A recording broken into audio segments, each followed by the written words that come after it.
Good morning, distinguished guests. Welcome. Thank you very much for being here.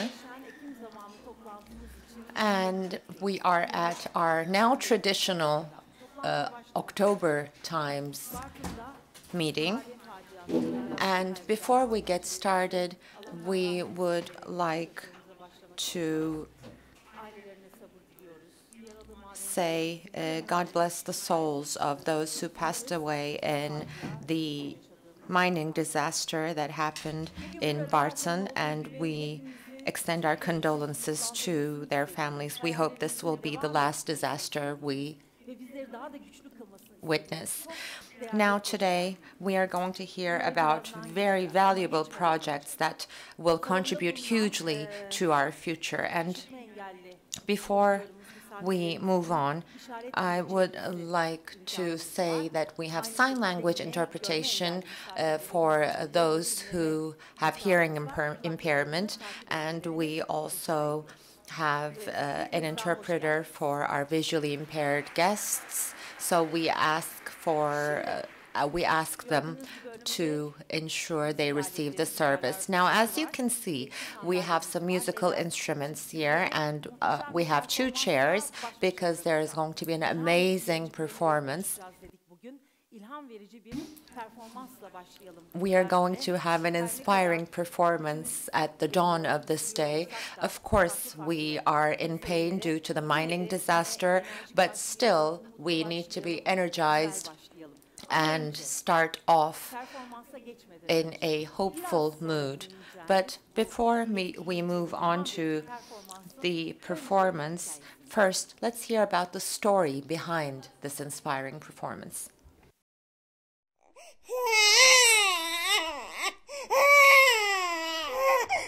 Zorlu bir doğum sonrası Selim ve Kerim dünyaya gelir. Annelerine hiç göz açtırmazlar. Biri sussa diğeri ağlar. Bir gün Selim'in yere düşürdüğü bayram harçlığını elleriyle araması babaannesinin dikkatini çeker. Bayram sonrası soluğu göz doktorunda alırlar.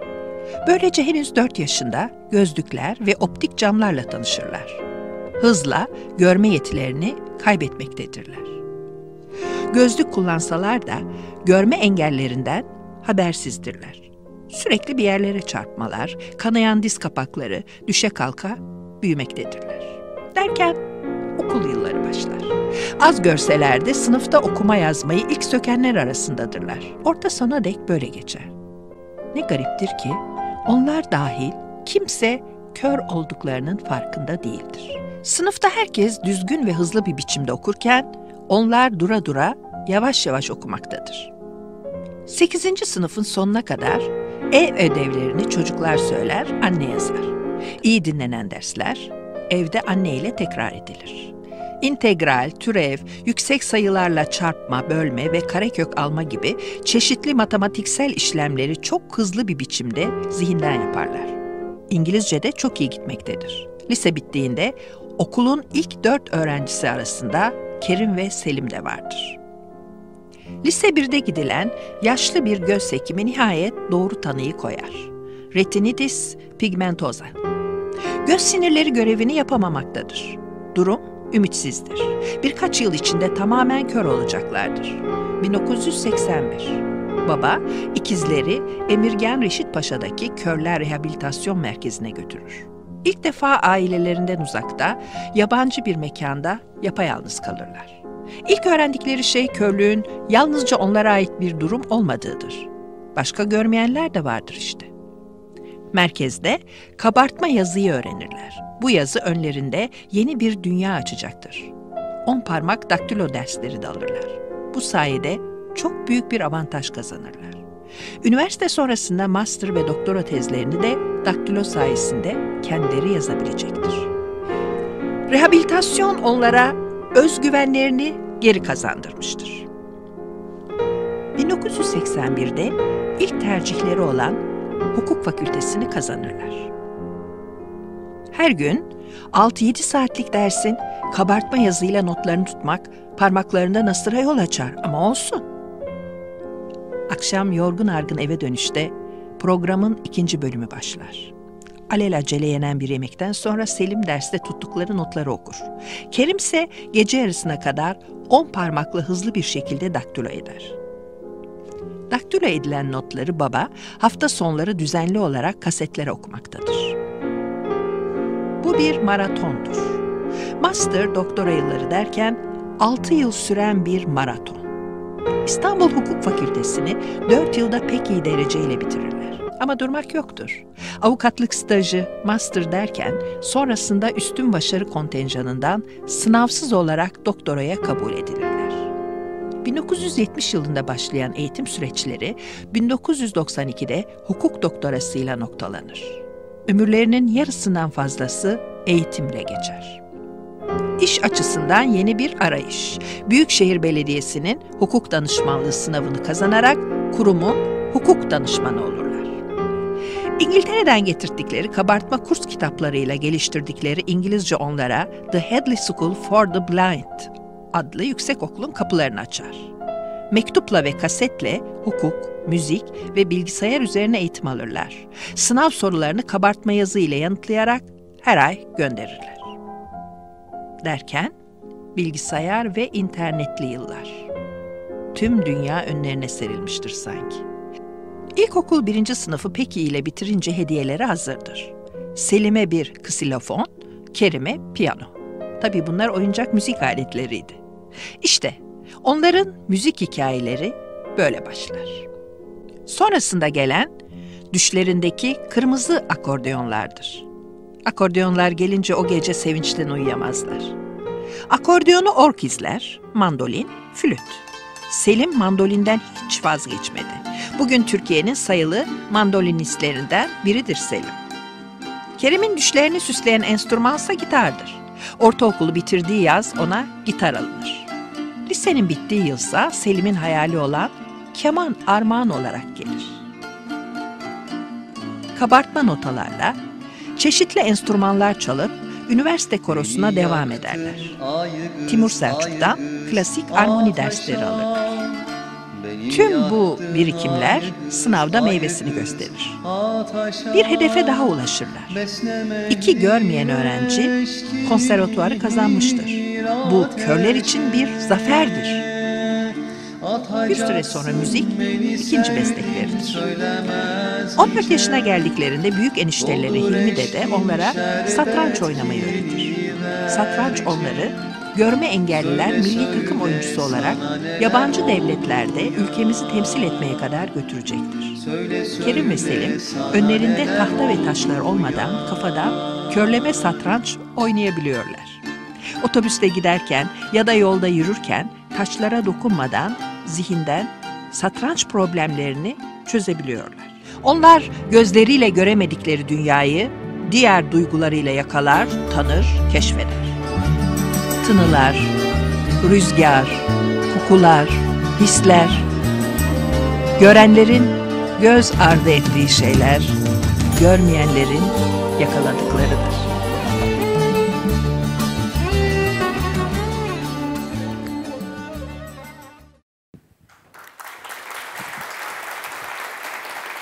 Ne kadar etkileyici değil mi? Very inspiring, isn't it?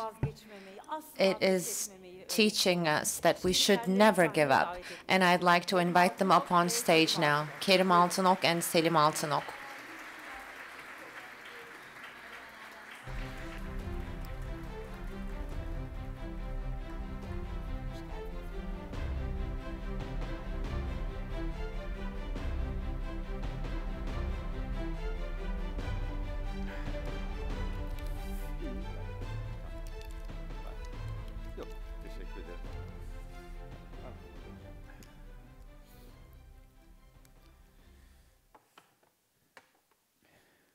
Günaydın.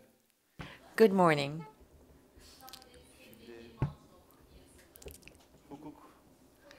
Now, law, our musical life, the orchestras we've established, the multi-vocal choir in Turkey, computer programming, the classes, we have lectured. We did this all together with Kerim. If it wasn't for Kerim, I wouldn't be able to accomplish all this. But of course, backing us and actually our extended team is our family, our mother and father. They have a huge share in this. And of course, our educators, our teachers that we met along the way and were very important. That's why all investments in education are extremely valuable. And education for a person with disabilities is actually even more important because it is up to that education to allow this person to actually get out of his or her home. And it also enables these people to get jobs. And that's why institutions, foundations, individuals in this area are very important. I mean, we had a teacher who was teaching us how to play the violin. It was a school in Istinye for those with visual impairment. And he gave 2 hours of his precious time to us, and that paved the way for us to enter a conservatory and build a choir. So even 2 hours can be life-changing in someone's life. And now we are trying to dedicate our time to the youth. We get up very early every morning, and we have a joy of life. Every new day is a source of new light for us, and we feel that light within. We still have hundreds of books to read, and we want to hear all the melodies, all the songs of all nations and people. And we will have this passion for living as long as we are here. And when you add our ages together, it's way beyond 100. And when we ask ourselves, what is it that evokes this joy of life within us? Well, it's the atmosphere created by our parents, really.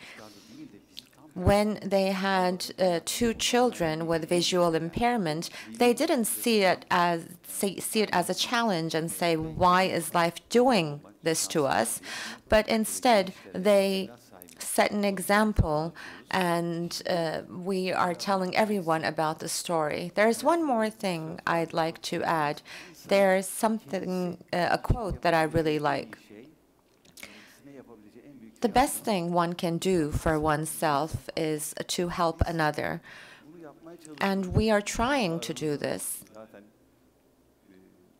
And among the audience today, everyone is doing this, I know. So I wanted to refer to this quote of Rumi. And we would now like to play a composition of ours. The mandolin and guitar will be accompanying us.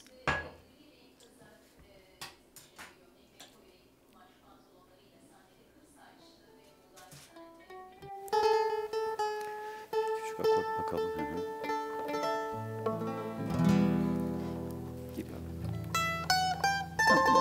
Teşekkür ederim. Hazır mısın? Evet. Buyurun.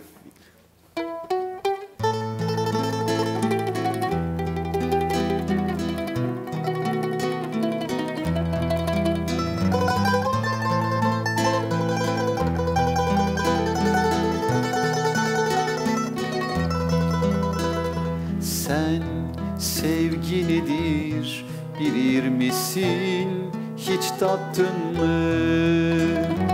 Bir ağaç gibi, fidan gibi suya doymak ne demekse bu onlar için işte öyle. Ne demekse bu onlar için işte öyle. Sen ağlama ne olursun yeter bana. Sen ağlama bebeğim, sen ağlama. Geçer günler, bitmez denilen geceler o. aylar yıllar, bitmez denilen geceler o aylar yıllar.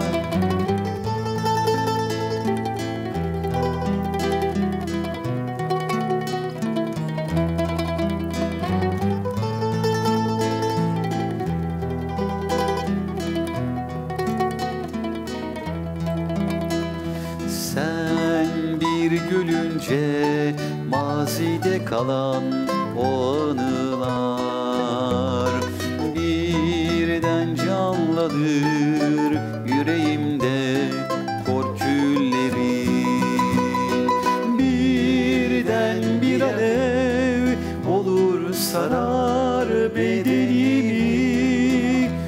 Alev insafsızca bize yaklaşınca, alev insafsızca bize yaklaşınca.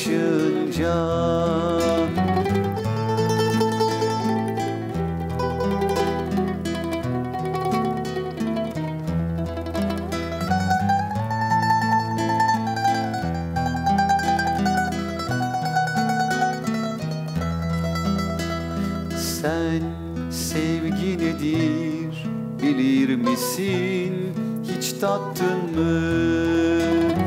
Bir ağaç gibi, fidan gibi suya doymak ne demekse bu onlar için işte öyle. Ne demekse bu onlar için işte öyle.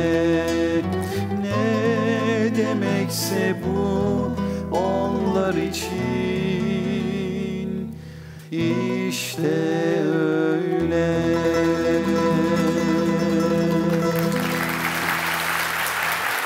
Çok teşekkür ederiz. Thank you very much. Sağ olun. Thank you. Teşekkür ederiz. Teşekkür ediyoruz. Sizlere son bir parçayla Now we would like to play a final song for you. mandolin icracıya benim de eşlik Selim will play on the mandolin instrumentally, and I will accompany. hakikaten It's an energetic piece. And I'd just like to add something. Today is one of the best days of our life. But every night we go to bed with this enthusiasm, and we get up very early every morning and start reading books on our devices. And we believe that tomorrow will be even better than today. Thank you very much for inviting us and giving us the opportunity to share this moment with you. And what I'd like to say, Selim, is if your heart is singing songs, then life will ask you for a dance one day.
Teşekkürler. Teşekkür ediyoruz. Çok teşekkür ediyoruz. Sağ olun. Evet, Kerim. Thank you very much. Çok teşekkür ediyoruz. Thank you. Altınok'a ve Kerim We would like to thank Selim Altınok and Kerim Altınok. Thank you very, very much. It was an amazing performance. söylediler değil mi? And the way they put it was very nice as well. If your heart is singing songs, then life will ask you to dance one day. So another round of applause, please. And now, as we were preparing the event, we were planning this performance by Selim Altınok and Kerim Altınok, and we also did an archive research, and we ran into a surprise during this archive research. Selim Altınok and Kerim Altınok have a photo when they came together with the late Sakıp Sabancı. This will probably be a surprise for Ms. Güler Sabancı as well. Sevgidir, sevgi. En büyük kazanç paylaşmaktır. Herkes kendine düşen görevi yaparsa ne güzel olur. Kesim ağlarında dolanıyorum,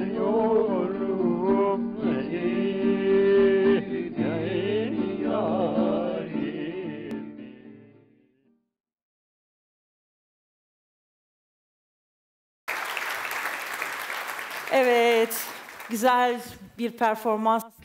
Yes, we started off with a nice performance and a walk down memory lane. So now let's move on to our event. Now, Ekim zamanı, October times, it has been going on for 16 years. It has become a tradition, and I have become a tradition of this event as well. We have been together since the beginning of this event almost, and every year I get so excited when I'm coming here because all these projects that we share are very inspiring and give us the courage to dare to dream and to realize those dreams. And they really fit all of our lives and touch all of our lives in different ways. And throughout these 16 years, we presented many different projects, and these projects did not just touch your lives, but it touched hundreds of thousands of people. So for a better Turkey, a more equitable Turkey, we had many projects that put effort into touching our lives. And now let's have a look at the summary of what went on for the past 16 years. And it is only those who can tell us, it is only those who are part of these projects, who were part of this event for the past years that can tell us about it. So now we have a video to tell us about the past 16 years, and then we'll have our panel. Başlarken küçücük bir kar tanesiydik ve hani Sabancı Vakfı ile tanıştıktan sonra birlikte kat ettiğimiz süre boyunca bu küçük kar tanesi büyüdü ve bir kar topu haline geldi.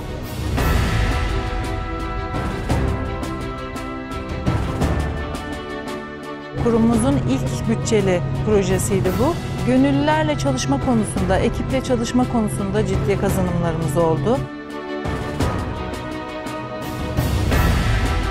Sabancı Vakfı'nın gençler, kadınlar ve engellilere yönelik oluşturmuş olduğu hibe programına başvurduğumuzda diğer sivil toplum kuruluşlarıyla da temas halinde bulunmamız, proje faaliyetlerimizin geliştirilmesinde çok faydalı oldu.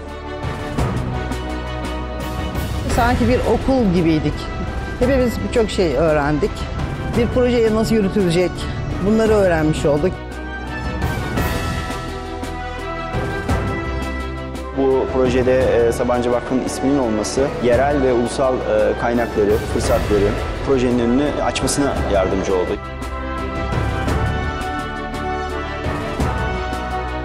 İyi bir proje çıkması için onlar da ekibin bir parçası gibi bize destek verdiler. Bu çok önemli bir şey. Kendi topraklarından ve kendi dilini konuştuğun bir fon örgütüyle proje yürütmek bence çok keyifliydi. Hani birbirimizi çok iyi anladığımızı ve tamamladığımızı düşünüyorum. Özellikle hak temelli çalışmalar yapıyor olmak ve vakfın da hak temelli çalışmalar yapan özellikle kurumları destekliyor olması da tabii ki bizi ayrıca sevindirdi ve mutlu etti.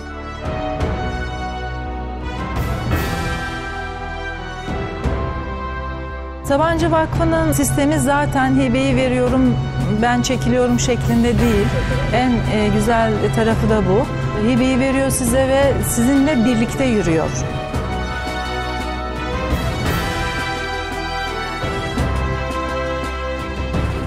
Herhangi bir konuda bir sıkıntı yaşadığımızda kendileriyle beraberdik veya bir mutluluğumuzu birlikte paylaşabilecek anlar yaşadık. Bu anlamda Sabancı hep destekleyici bir partner olarak yanımızdaydı proje boyunca.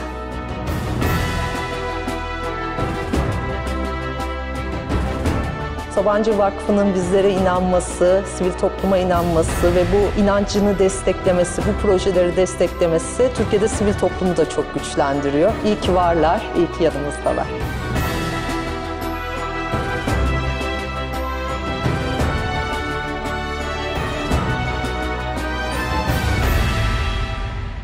Hepsine ayrı ayrı çok teşekkür ediyoruz. We would like to thank each and every one of them very much. They achieved this and we are going to achieve everything all together. So now, as always, we would like to invite the President of the Board of Trustees of the Sabanci Foundation, Ms. Güler Sabancı.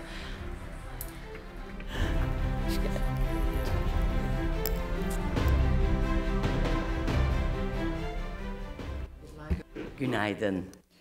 Good morning. Before I get started, I congratulate Selim and Kerim Altınok for this amazing musical performance and thank them. Furthermore, I would like to thank Nevgül Hanım, Furkan, my team, for finding Sakıp Bey from the archives and helping us meet again. Yes, it was a nice introduction.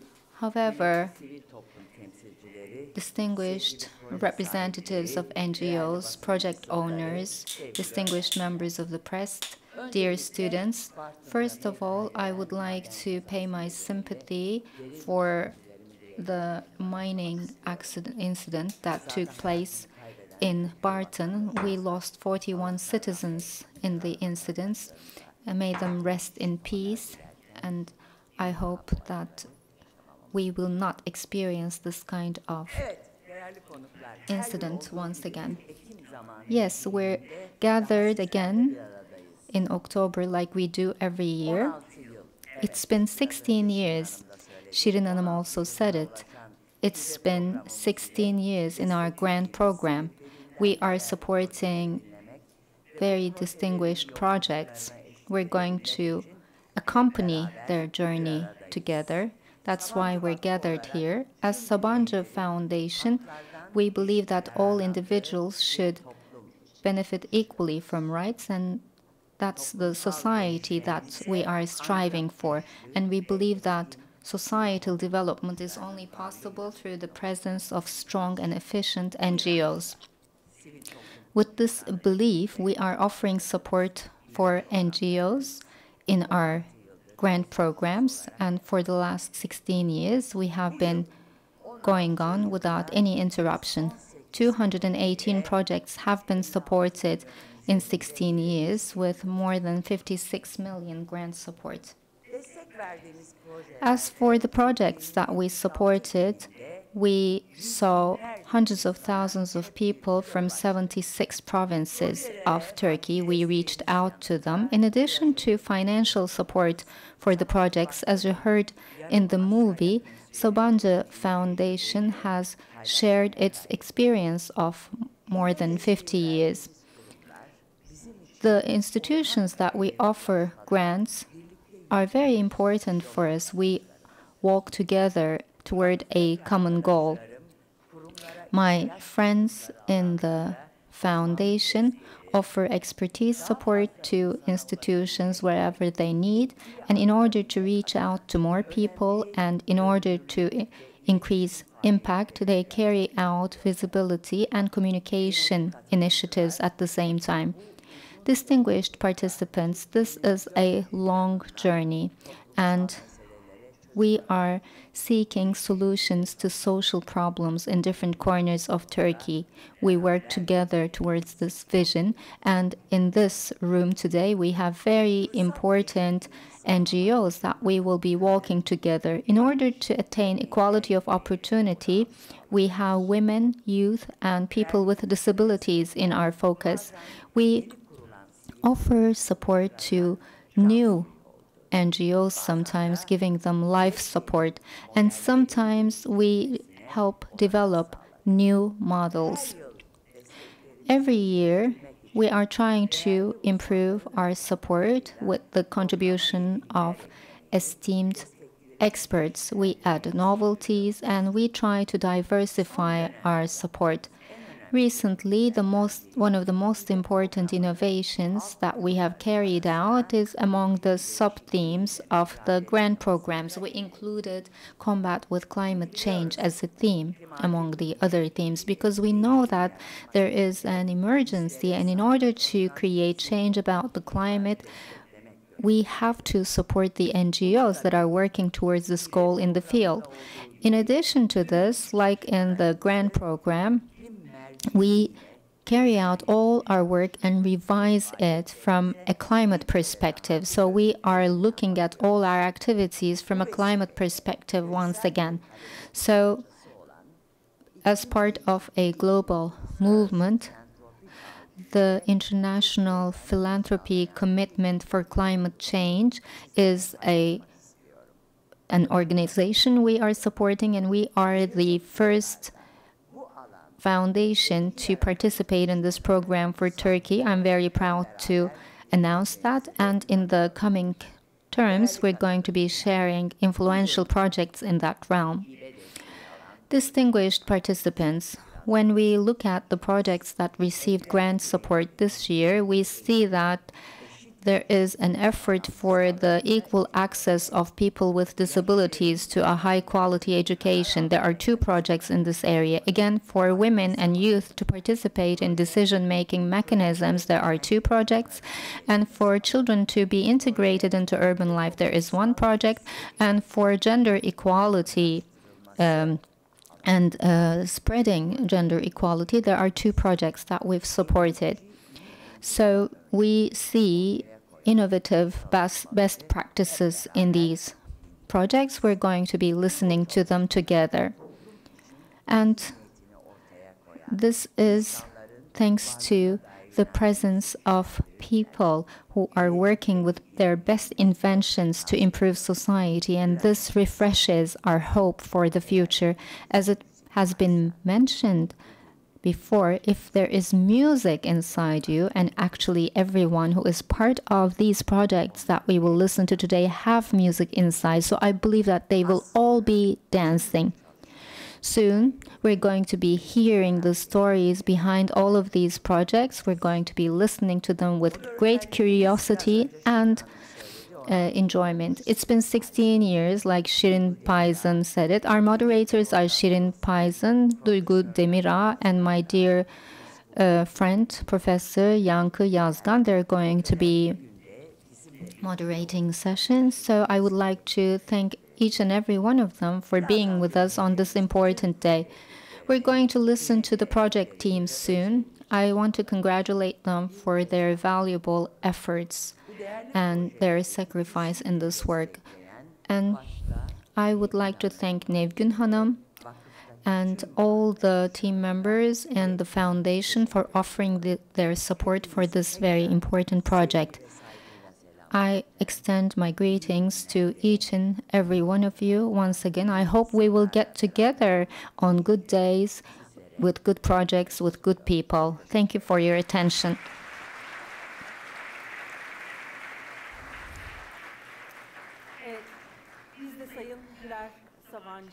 Thank you, Ms. Güler Sabancı, for your opening speech. As Güler Sabancı said, we can get started. This is about women, people with disabilities, youth, and children. We are going to hear projects that work towards eliminating the barriers in front of them. That's what we're going to be discussing, we're going to have 3 different panels around those topics. Actually, let's say tomorrow will be a better day in the beginning. I want to invite my colleague, my comrade, someone who works on gender equality issues. She is a journalist, a TV host, dear Duygu Demirağ. So this will be the panel about women and bringing equality of opportunity and equality for women. So in order to moderate this session, I will invite dear Duygu Demirağ, and I would like to invite her guests as well. We have Devrim Gündeşli from Anka Producing Women Association, Zeynep Banu Dalaman from the Association for Supporting Women, and I would like to invite Ms. Banu from DEM Association.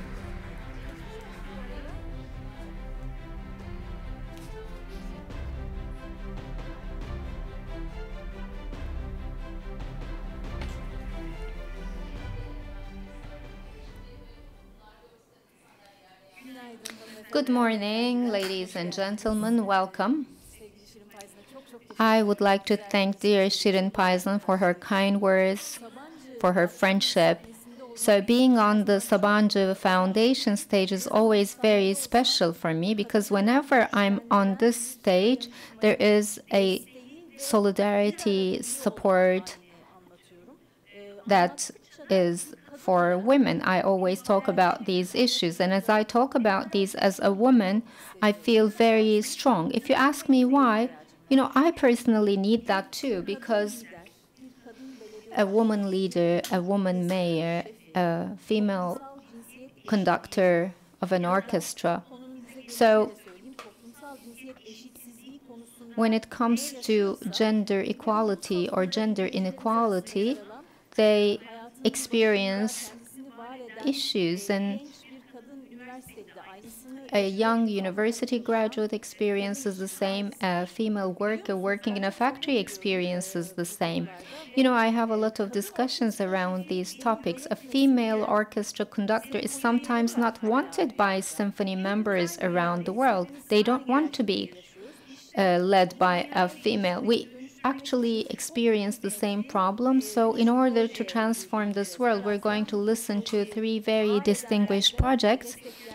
And we would like to thank everyone who supports this project. Welcome. Let's start with our first stop. We'll first go to Mersin. Anka Producing Associations for women who produce. So let's see what they did for gender-neutral chambers of profession. Kişi, kadın da yapabilir, erkek de yapabilir. Benim yolcum var, kadın dış cephe sıvası yapıyor. Belediye otobüslerinde kadınlar sürüyor, tırda kadınlar, çok yerde kadınlar var yani. Bunu erkek yapabiliyorsa biz de yapabiliriz.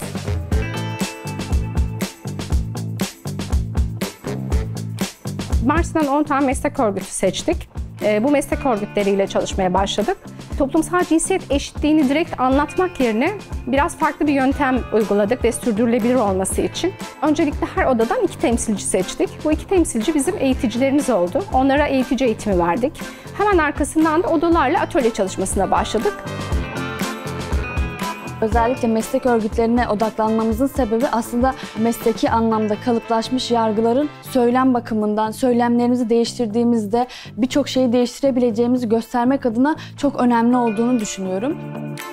Meslek odanızda böyle bir eğitim almış olsak ve ben toplumsal cinsiyet eşitliğine duyarlı bir avukat olsam, söylemlerim, bakış açım, müvekkillerimle iletişimimi de etkileyecektir. Girdiğim karakolu da etkileyecektir, girdiğim cezaevini de etkileyecektir.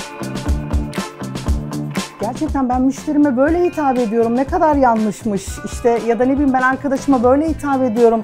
Hiç doğru değilmiş bunlar deyip ilk önce dilimizi düzeltmemiz gerektiğini öğrendik. Ufak tefek farkındalıkları bile biz göz ardı etmişiz, görmemişiz ama bundan sonra hep göreceğime inanıyorum. Her yerde olmalı, her şeyde olmalı kadın. İlk önce dilimizi değiştireceğiz ve daha sonrasında dilimiz davranışlarımıza, alışkanlıklarımıza dönüşecek.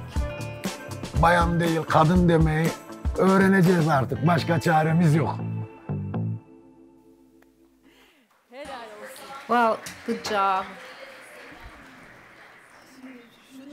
So I have to briefly tell something. You know, the last time I was tested about gender equality was 2 days ago. There was a very heavy rain in Istanbul. Finally, a cab stopped, and I just am very thankful to the cab drivers when they stopped. And he said, you know, I wouldn't actually take you to my cab, but it's raining and you are a woman. You know, I was really desperate, so I couldn't really say, I couldn't correct his language. So I'm glad you said it in my behalf, Devrim Hanım. I never thought about this before this project. When you're talking to people on the street, actually the words that you can use can have an impact on gender equality. This is so true. You get on a bus, cabs, you go to stores, and all of this conversation has a power. And in a country, you know, that is the conversation that defines how people will view women. So thank you for this project. I would like to listen to you. Why did you pick the Chambers of Professions? Hello, everyone.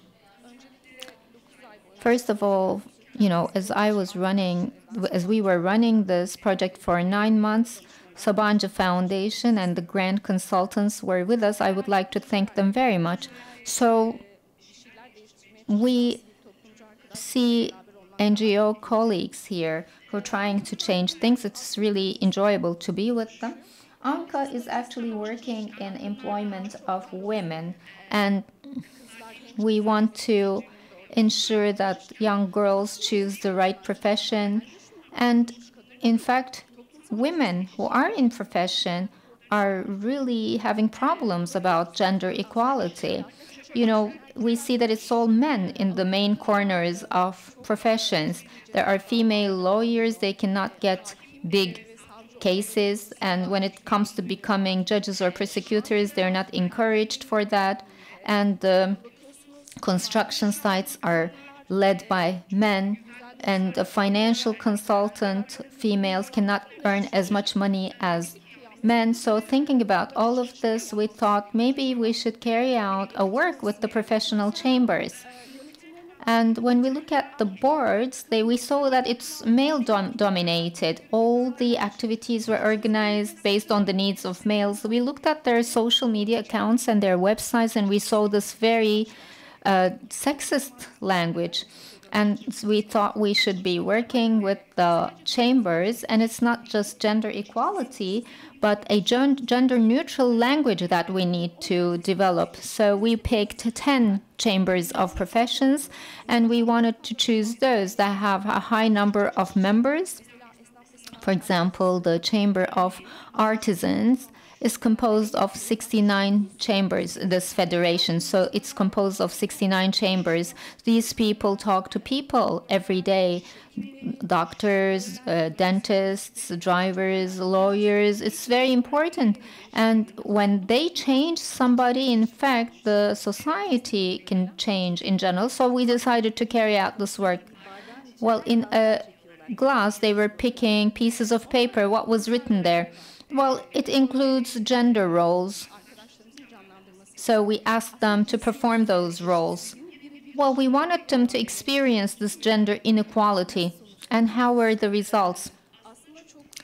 Well, in fact, we thought we were really successful because we worked with 10 chambers. It increased to 11 afterwards. Especially the Chamber of Merchants and Artisans and the Chamber of Drivers really concerned us because it was all male. And when we talk about gender equality, they just think about women's issues. But in fact, gender equality is not a women's issue. It is a human issue. It is a social issue. And it is a problem of men as much as women. They're not happy with those roles so much either. So we really wanted to include males in our workshops, and at least 50%. We wanted to ensure male participation by at least 50%. And it wasn't as we worried. In the Chamber of Artisans and Merchants, we were expecting 20 participants, but it was 28. And with the Chamber of Drivers, we continue a project right now about sexist statements. Like, there are statements like, be a man, you know, like, so, or a businessman. So we wrote these on stickers. Now in Mersin, in all, you know, buses and minibuses and cabs, we're going to see those stickers. And we created a gender-sensitive professional organization guideline, because if they want to carry out any work, they didn't have any examples in front of them. It wasn't done before. So we published this guideline. It's both in the digital platform and it's also an animated movie. If people don't want to read it, they can watch it as an animation. So from all, you know, 5 out of 11 chambers established an equality unit. This was very important for us because all their activities and work is filtered from the lens of equality. We thought it was a big achievement, and right now, gender responsive professional organization certificate will be given to the chambers. We want them to establish a unit on equality or create a mentality or attitude document. So the colleagues who receive a training, we ask them to carry out 3 such workshops, and after that they can get a certificate from us. Great. So we will be more comfortable walking about in Mersin after this point. Thank you. So we're going to continue with an association that works throughout Turkey. You know, there are elections ahead of us, and there will be hopefully good days ahead of us with good news. But then there is the women representation aspect of this. So the Association for Supporting Women Candidates has a project for empowering women in local government. So let's see what they did despite all the challenges. Muhtar olmak istiyorum. Çünkü çok yardım ediyorum insanlara. İnsanlar bir şey oldukları zaman da bana soruyorlar ya da ne bileyim birinin ihtiyacı olduğunda da bana geliyorlar. Belki muhtarlık böyle bir şey değildir ama ben öyle anlıyorum şu anda yani. Mahalledeki yoksulu biz biliyoruz. Engelliyi biz biliyoruz. Orada bir kazı yapılıyor, bırakılıyor. Onu biz görüyoruz ilk başta. Muhtar adayı neden ben olmayayım? Muhtar adayı nasıl olunuyor? Neden hep erkekler muhtar? Eğitimler aldık 3 gün. Tanıştık, çoğaldık. Sözümüz daha çok oldu. Bir muhtar adayı olarak yani yürüyeceğimiz yolda ne yapmamız gerektiğini, nasıl adım atmamız gerektiğini, toplumla nasıl bir diyalog içine girmemiz gerektiğini çok şey öğrettiler. Yani çok güzel eğitim aldık yani. Meclis üyesi arkadaşlarımızı dinlediğinde onlar da bizim gibiymiş. Onlar da eve gidince yemek yapıyorlar. Onlar da çocukları var. Onda bu kadar cesaret varsa bende niye olmasın? Onun yaptığını ben yapamaz mıyım gibi bir istek, arzu uyandırıyor. Çok güzel bir şey. Ben meclis üyesi olabileceğimi belki düşünmemiştim. Hayal bile etmemiştim. Ama bugün meclis başkan vekilliğini yürütüyorum. Kartal Belediyesi'nin meclisini yönetiyorum. Önce alt tabandan başlayarak buralara gelmek gerekiyor. Adımları büyüte büyüte devam etmek gerekiyor. Ya sen yapamazsın. Ezerler seni. Ya kadın işte ne diyeceksin? Koşamazsın, buraya gidemezsin. Bir hafta düğünüme kaldı. Sen seçimleri çalışıyorsun. Ne biçim annesin?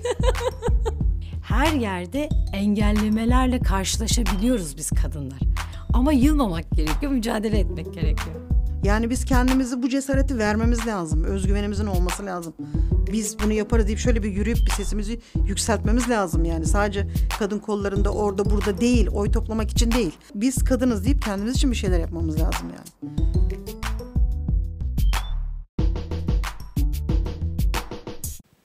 Neden hep muhtar? Why are neighborhood headmen all males?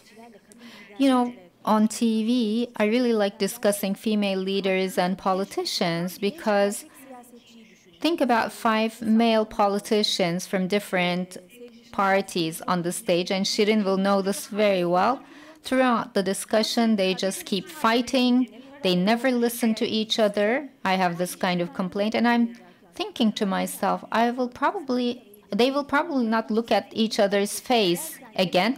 And at the end of this show, those 5 males go and have soup together after all the fight. So have 5 female politicians on stage. They listen to each other for one thing. When one is talking, the other is nodding, and you understand that she has gone through the same path regardless of her political opinion. So if we're going to talk about gender equality somewhere, the decision makers need to be female so that they understand what's going on. They can build empathy. But we have 3 governors, 18 mayors throughout Turkey, and in the provincial assembly, the representation level of women is 2%. So the elections are ahead of us. The Association for Supporting Female Candidates, let's see what they did. Let me ask Banu Hanım. For one thing, congratulations. You've done a great job. Let's listen to the project from you. Thank you, Duygu Demirdağ. Hello, everyone. The Association for Supporting Women Candidates has been there for 25 years for equal representation of females in political life and decision-making mechanisms. It's a right-based NGO. And in the last study of Kader, there were provinces with no female MPs. There are 20 provinces with no female MPs so far. So I think that shows us the general picture. And for this project, first, I would like to thank Sabancı Foundation and our project partners, Edremir Municipality, Europe Local Democracy Agency, ALDA, very much. It's been a great process indeed. The challenge of our project was that it covers Turkey as a whole, 6 regions and 16 provinces and the districts within those provinces. So what was our project about? So we actually aimed at women working in municipalities, city councils, NGOs, and all these different mechanisms. And we wanted to make sure gender equality is widespread, and we carried out activities to increase the representation rate of women. Of course, we had a guide for that. Europe Municipalities and Regions Council, GEMR, has launched a very important document, Europe Local Life Gender Equality Charter. This charter has it sees gender equality as a fundamental right. So we took this charter as our foundation and we identified all the sanctions of this charter. We made a call throughout Turkey. Unfortunately, in signing this charter, we're not really ahead. 1,390 municipalities, only 31 of them signed this charter. So we have 17 new municipalities who signed the charter in our projects. So when it comes to gender equality, they made a commitment to work in the gender equality issues. Have you seen any resistance? Yeah, well, we like women too, but let's not put our signature. Was there any such resistance? Well, we're talking about 1,390 municipalities. We had to call them one by one. And of course, there were municipalities who said, what is this? We had 14 pilot municipalities as a target. In the beginning, we reached out to 22 municipalities, but we completed the project with only 20 of those municipalities. Some of them gave up later. You know, this gender equality issue, when that is involved, some of the municipalities were hesitant, but we reached our goal. So we actually made 17 municipalities sign it. With your permission, I would like to list them because they're in 6 regions and they had very distinguished contribution. We have Edremit Municipality, Çine, Samsun, Atakum municipalities with us. They joined us today. In the Marmara region, in Istanbul, Adalar, Avcılar, Büyükçekmece, Kartal municipalities. In Marmara, Kırklareli, Ahmet Bey municipality. By the way, they are the first to sign this, Ahmet Bey, and İzmit municipality. In the Aegean region, Çine in Aydın, Bayraklı in İzmir, Çiğli in İzmir, and Edremit in Balıkesir. Edremit is our project partner. In Mediterranean, Çukurova, Yenişehir, and Burdur municipality. In Central Anatolia, Tuzlukçu, İmranlı, Odunpazarı municipalities. In Eastern Anatolia, Ardahan and Ovacık. In the Black Sea, Atakum and Ordu municipalities are with us. So let's actually applaud those municipalities who put their signature on the charter. And we have she's a very experienced female politician said to me that they create lists and in the lists they see names. And when that list goes to the room of a decision maker, the female names are changed to male names. And all the other female mayors nodded, approving that. So this is a risky situation. So when all these female names change to male names, the issues will just remain on paper. That is an issue. So how do you fight against that? Well, there needs to be a social mindset shift. That's the basis of our project as well, because women are becoming demanding these days, especially in smaller municipalities and smaller areas.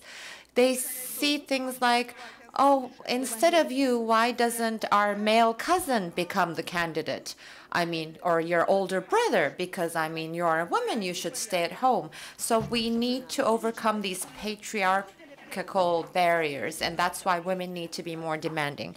And that is why we provided training. And we had 3 stages. First of all, we had the trainers training, and 17 municipalities. Actually, it was 20 at the beginning that we provided trainers training to. For 10 days, we provide information about gender equality, gender-responsive budgeting, leadership, negotiation techniques, women-friendly cities. So we had 9 different topics in total for the training. And after that, we asked them to prepare a presentation regarding the training they received, and then we started the widespreading activities. For 3 months, they would go back to your own provinces or districts, and they provided training to city council members, citizens assembly members, NGOs, and our target was to reach 700 women as part of this project, but we reached 2,000 women.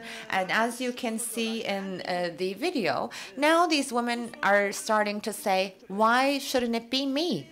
And it was very important to have them do this. And the ultimate goal of signing the European Charter is to have a local action plan prepared by municipalities, and now municipalities are working on this. So in 2 years' time after they sign the Charter, they need to have a local action plan. So they had equality units, women's units, or if they already had them, they improved them. Those who didn't have them, established them. Okay, thank you. So now a project that I believe is very important by DEM Association, the Women's Rights Education Platform for women with visual and hearing impairment.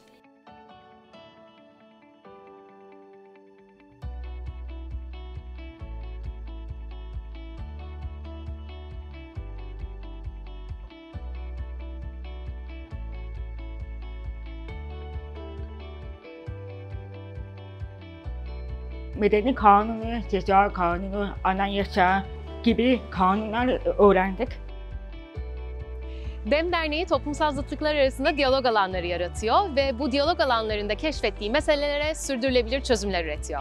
Ürettiğimiz çözümlerden bir tanesi de sağır ve işitme engelli kadınların güçlendirilmesi. Bunun için haklarını farkında olmaları lazım. 3 tane saha atölyesi düzenledik. Bu saha atölyelerinde paylaştığımız aslında içeriklerin yer aldığı sağırkadınhak.com internet sitesini açtık.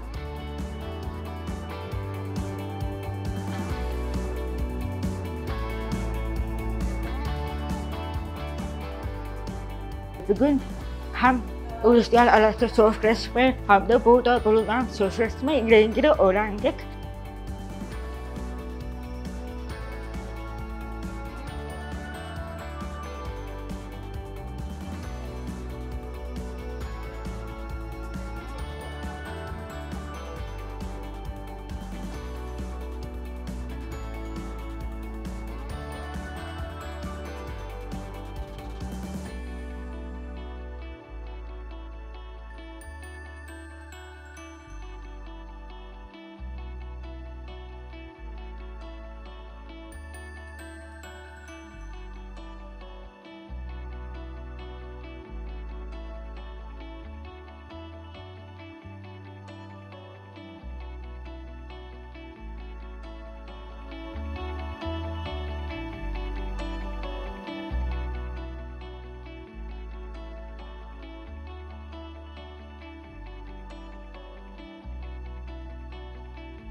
Var olun sahiden de her Thank you.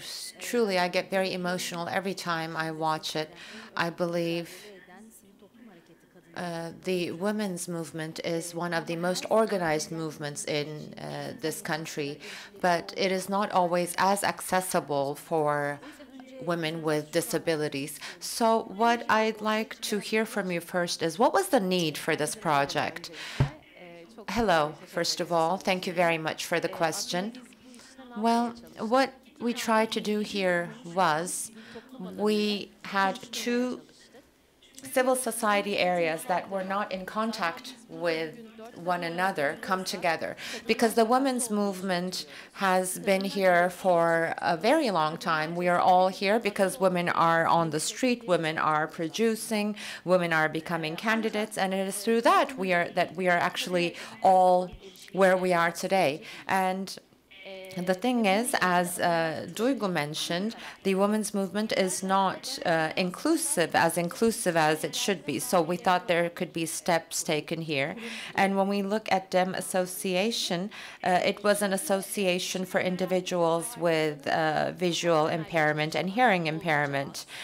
And when you look at it, rights-based movements are not very common. You usually have solidarity-based movements. So we wanted to initiate a rights-based movement. We wanted to set an example, maybe pioneer in this area. And we also wanted to reach out to the women's movement and say, come on, let's become inclusive. This is only the beginning. It is like a 101 class in college. But I believe that the two parties will start to communicate. And when I say we get them to communicate, let me actually give tangible examples. We had two main outputs. One is we opened an internet site. You saw it on the video. And by the way, I'm putting it very simply so that it is clearly understood. So I'm not calling it a platform or anything. It's an internet site. Anyone can go and visit it through their computers or mobile phones. And there are 7-8-minute videos about women's rights, gender equality-based women's rights. And these are completely free. Everyone can watch them. And there are 8 different topics, from sexual rights to laws, the right to representation, to violence and the struggle against violence. So many topics are covered, and it is like a 101 class of college, as I said. So this is a beginning for us. Currently, there are 179 registered users on the platform. So that means 179 people are benefiting from this platform. And we know that, and it is very pleasing for us, and Ms. Devrim actually said it at the beginning of her speech here, but basically we know that not all of our users are women. So that is very pleasing. And we can see that this movement is a movement in unity. It's not just women's movement. And when I say women, I would like to emphasize that I mean everyone who feels like a woman. That's why we are saying gender equality and gender inequality, and that is why we are discussing this on this stage. Those were the needs. Okay, so when you said you prepared an internet site or a platform, how does a woman with hearing impairment utilize it? Well, we have two things there. We didn't really get hung up on the mainstream media as we were further extending this project, because we know that the deaf and hearing impaired population have been subject to a lot of discrimination, and that's why they're very closed. So we wanted to have a guerrilla method, if I may, and we wanted actually the deaf people to be extending this. And we had ambassador workshops in Istanbul, Ankara, and Adana. And we have 45 ambassadors from 15 provinces in total. And these 45 ambassadors are now promoting the platform in their own provinces independently from us through social media and other means.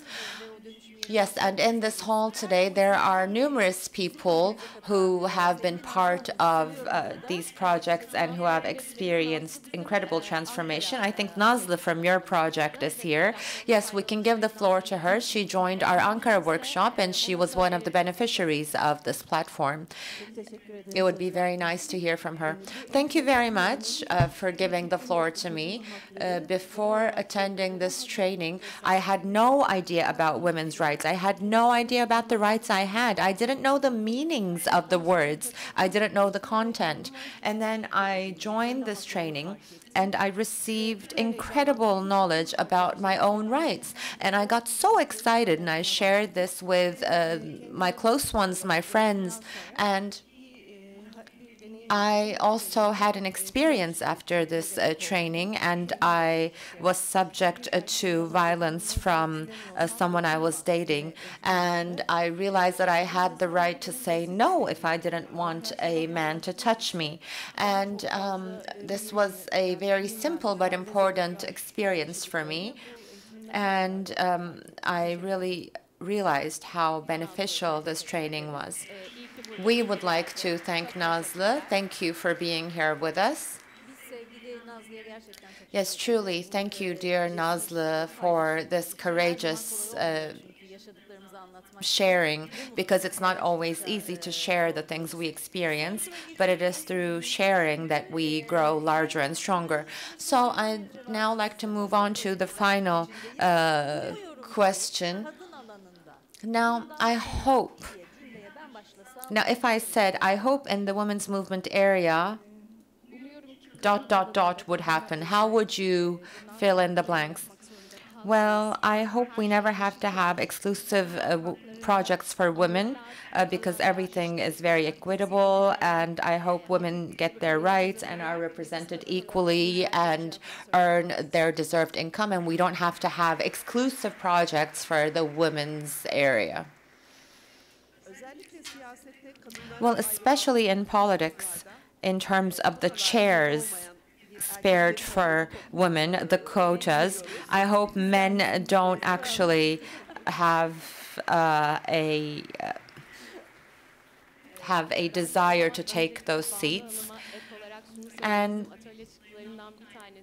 what I'd like to add is one of our outputs was deaf women or those with hearing impairment had no idea about the candidates before voting, so they weren't voting consciously. So I hope both the voters and everyone is represented with their differences, with their diversity. And of course, for gender equality, I wish for inclusiveness, and it should include the deaf and those with hearing impairment. But even more importantly, for a long while, the women's movement has been like the Mehter company, where they go 2 steps forward, 1 step back. Now I hope it turns into a marathon. Okay, so as you can see, we get along very well when we're all women. So thank you all very much. And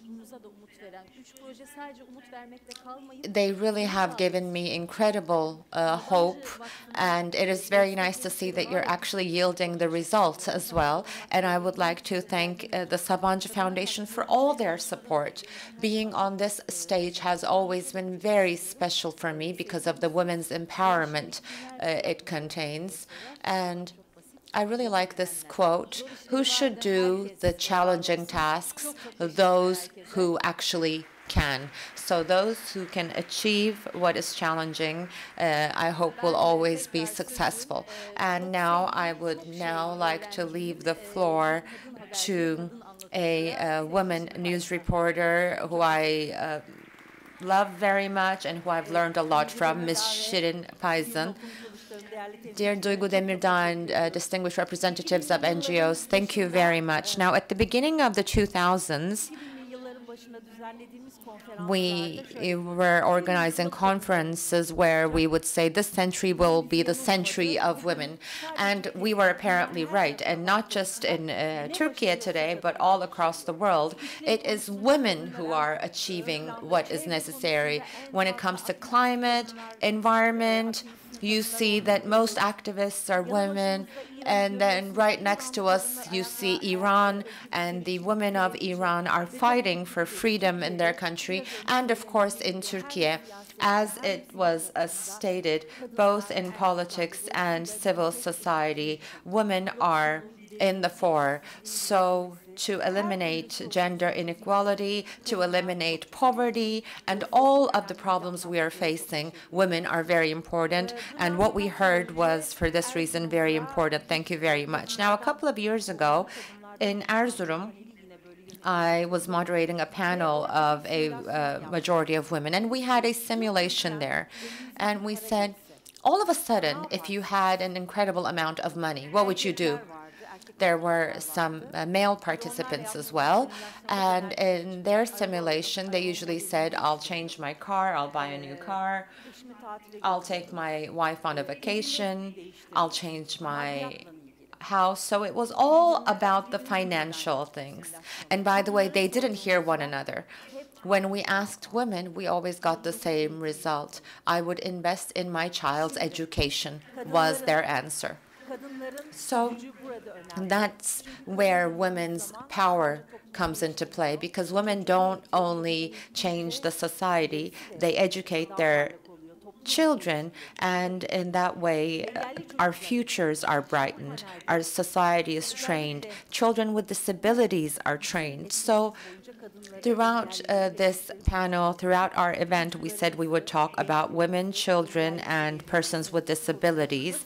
So how are we going to resolve their problems? How are we going to remove the barriers before them? We're going to be talking about that, and dear Yankı Yazgan will be moderating this session, Dr. Yankı Yazgan. And first, we will hear Ayşegül Bahçıvancıoğlu yazıcı from Parıltı Support Association for Children with Visual Impairments, and Samet Demirtaş from the Turkey Deaf Association. And I would now like to leave the floor to you.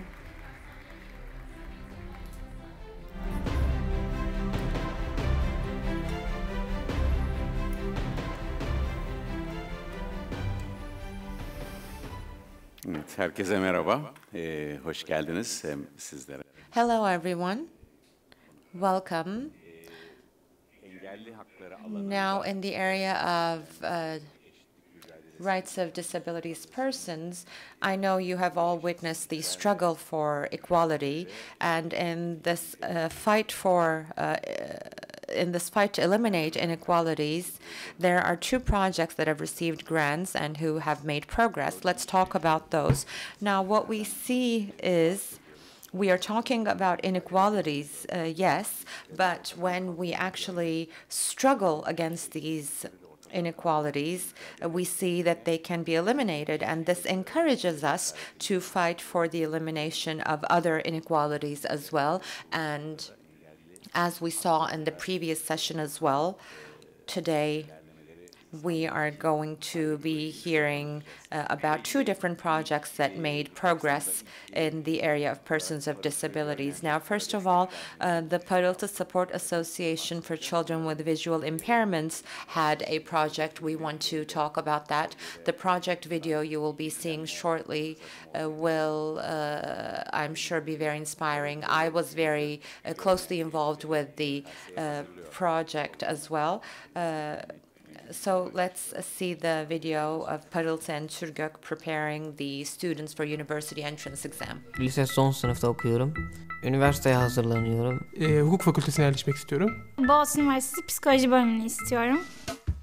Geçen sene ben YKS'ye ilk defa girdim. Heyecan vardı üzerimde. Tam olarak ne yapacağımı iyi bilmiyordum, iyi kestiremiyordum. Sınavdan istediğim sonucu alamadım.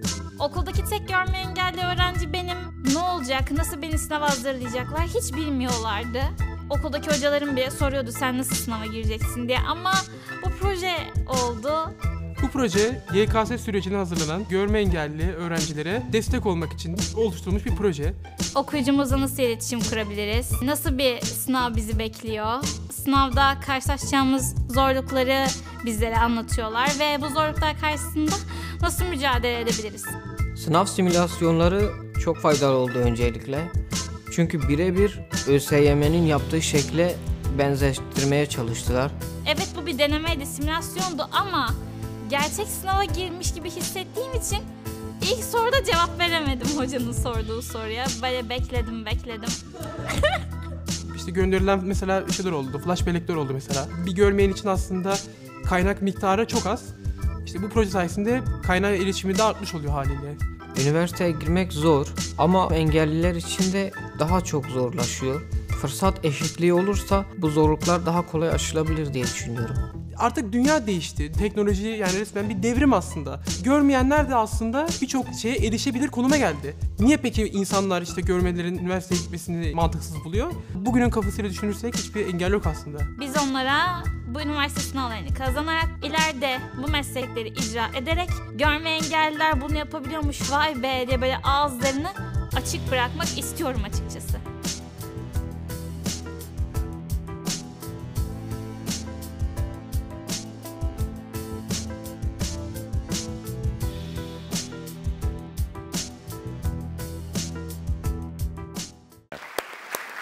Öncelikle şimdiden Yes, amazing.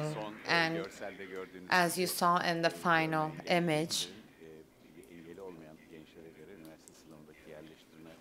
the higher education exam placement ratios give us a sense about the success of the project. So welcome, Ms. Ayşegül. And we saw the lives of Kerim Altınok and Selim Altınok previously. And basically from very early childhood, children with visual impairment face many barriers, and they also don't know how to use special educational materials, and there is a setback in terms of accessing resources, rights, and beyond all that, what are the specific barriers you see in this higher education placement exam? Thank you very much. Now, first of all, I'd like to start with this. How does a candidate with visual impairment enter the higher education?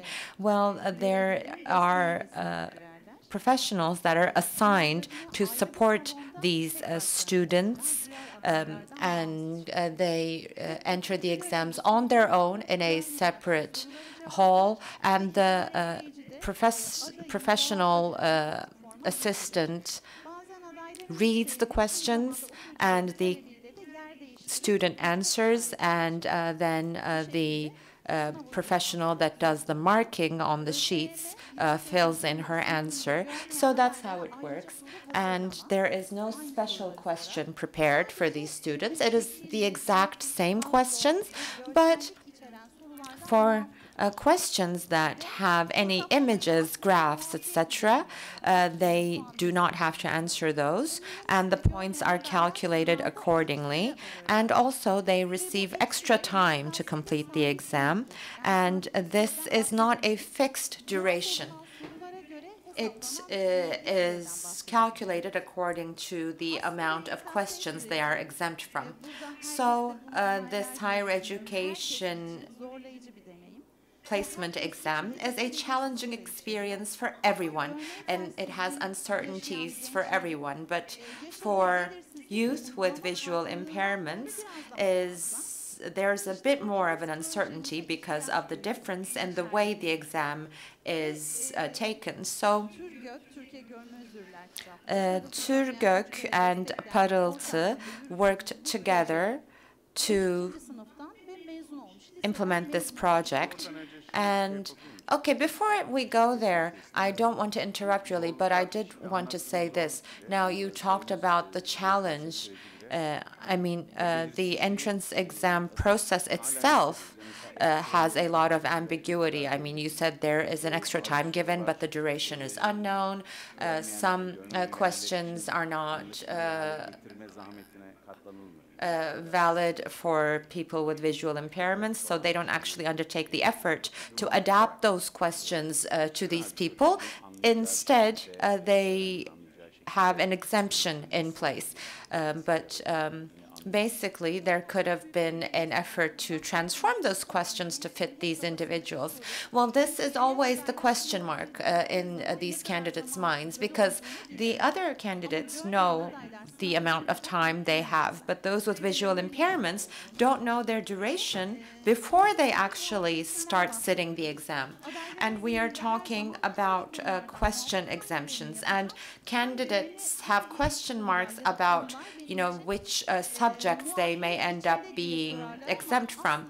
So it's not really about the subject, it is about the question type. It could be about the angles or trigonometry, and if it is containing an image, they will be exempt. But if it doesn't have an image, then they won't be exempt from it. And all these uncertainties can lead to many issues for candidates with visual impairments, plus they have a lack of knowledge and experience.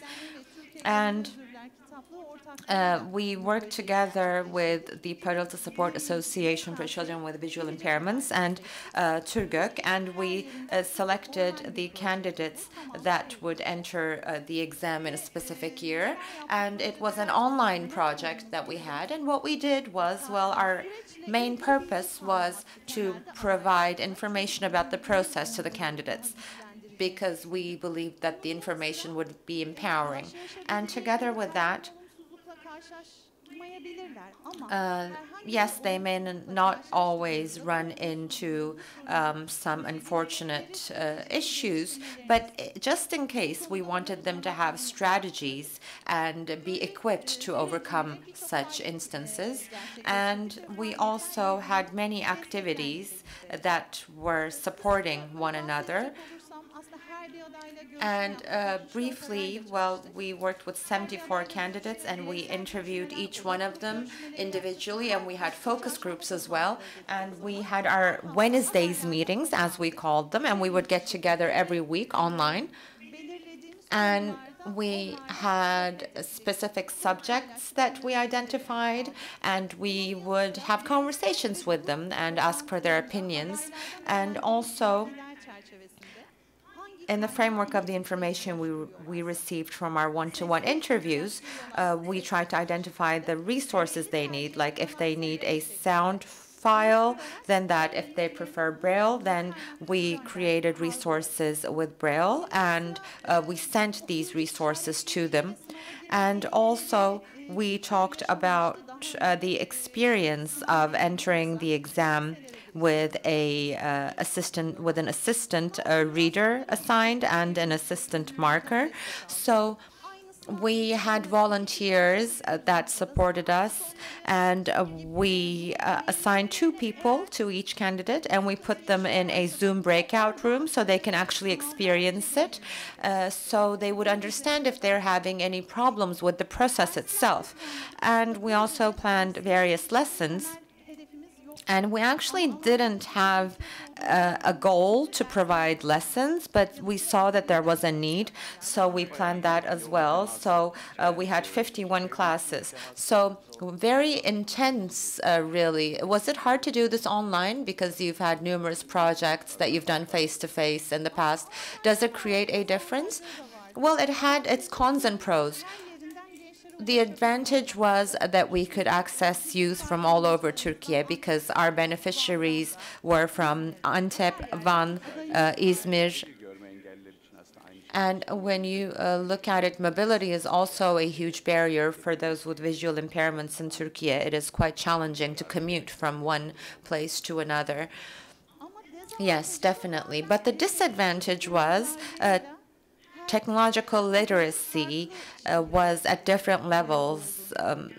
different candidates. I mean, for some candidates, it was very easy to use technology, but for others, we had to explain on the phone, like click on this, select that, etc. And our assistant is here as well, so we had to provide one-to-one support sometimes. So basically, you provided more than what you initially designed with Turgök. And basically, we design projects with various predictions, but then we see that there are different developments that happen beyond our forecasts. And your support was very important. And I am also one of the volunteers of Turgök, and that's why it is also very important for me. The founder is my father, and the current chair is my mother, so I need to be very careful about completing my task or performing my task for the promotion of this project. And dear Şafak Özpoyraz is here. We are working on organizing further as well. So, Parıltı and Turgök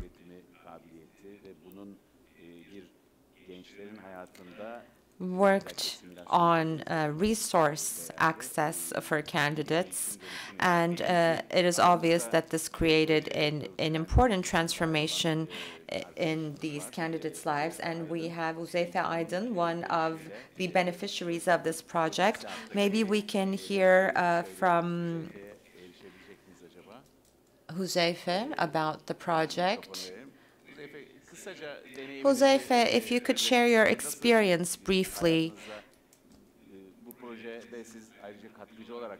You are a contributor to the project as well, I know, so I believe you will have great perspectives from both sides. Yes, hello everyone. Now, I have received support from both associations since my childhood, and I received support, and I am also a volunteer, and I entered college as an individual with visual impairments, and I actually ranked 6th in the year I sat the exam. And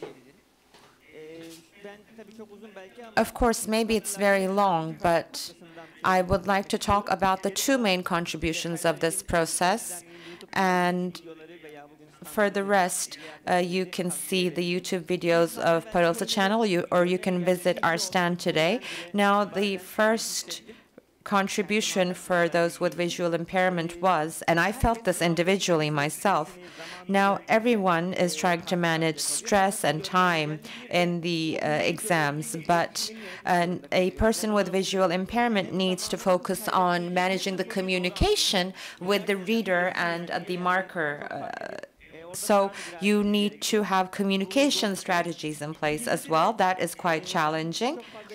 And of course, there are a lot of uncertainties, as it was mentioned, and sometimes it is about the rights you have in the process, sometimes it is about how your teacher lectures you, and sometimes it is about the mishaps that happen during the exams.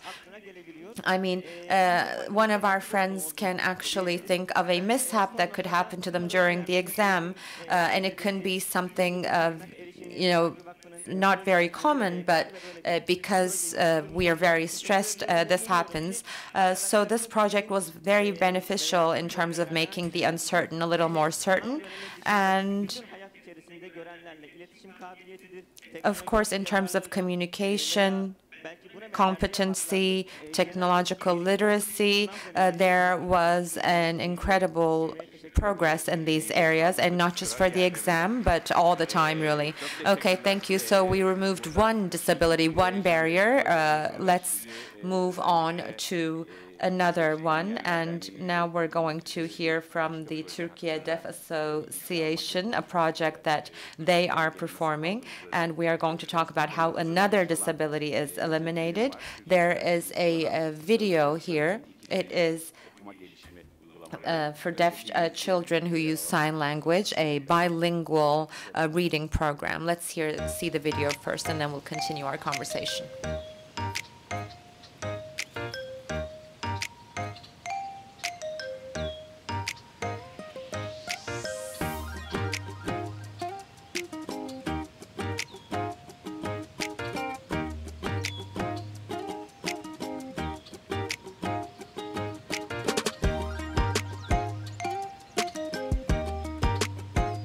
İki dilli okuma uygulamaları sağır çocukların Türkçe ve işaret dili öğrenimlerine, edinimlerine yardım etmek için geliştirilmiş olan bir programdır. Projede sağır çocuklar için ve kokleer implant kullanan çocuklar için de, duyan çocuklar için de tüm çocukların istifade edebileceği iki dilli öyküler oluşturduk hep beraber. Bu öyküler interaktif, yani çocuklar uygulamayla etkileşim halindeler. 8 öykü geliştirildi bu program çerçevesinde.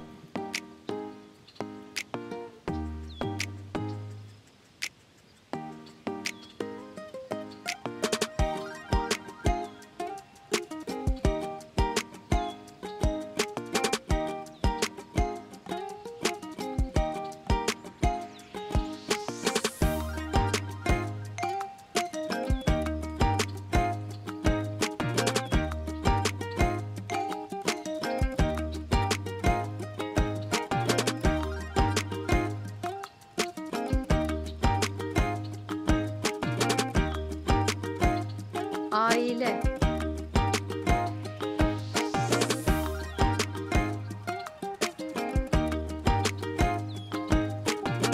Papuduk bahçe kapısının önünde oturmuş oynuyormuş. Pat pat pat. Sağır çocukların dil malzemesine, özellikle işaret dilinde üretilmiş görsel dil malzemesine erişimde çok sıkıntı var. Bu ve benzeri çalışmalarla bunun üstesinden gelmeye çalışıyoruz.